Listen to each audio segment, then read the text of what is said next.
नमस्कार पुणी एक नुआ रेसिपी वीडियो रे मु आपण मानकु स्वागत करुछि। आज रेसिपी सुदर्श व्रत स्पेशल मीठा मुग बरा। तो चलंतु बनैबा आज रेसिपी।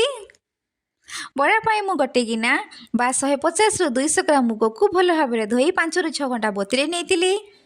वर्तमान मु ताकू छाणी गटे ब्लेंडिंग जार रे 4 रु 5 चमच पानी देई पूरा चिकन न करे बाटी नेछि।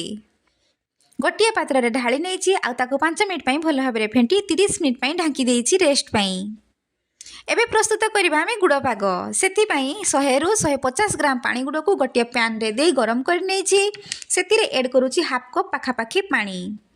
भल भाबरे फुटै नेछि। किछि समय फुटला परे ऐड करूछि हाफ चम्मच जुआणी।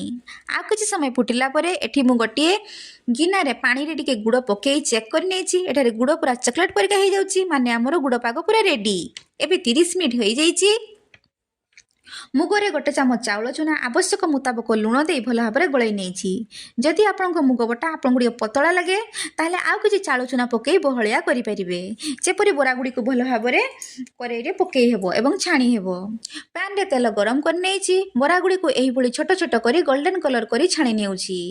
आपण माने देखि परतबे बरा गुडी को केते सुंदर देखा जाउछि। एबे हमर प्रस्तुत हो जाइछि मुग बरा। बरा ऊपर क्रिस्पी थिला एवं भितरे पूरा नरम थिला माने सॉफ्ट थिला।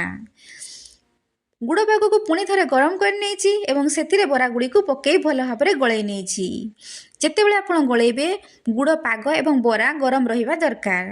एबे प्रस्तुत हो जाइए आमर मीठा मुग बरा। जदि रेसिपीटी भल लगे निश्चित गोटे लाइक करेंगे एवं कमेंट रे जनइबे।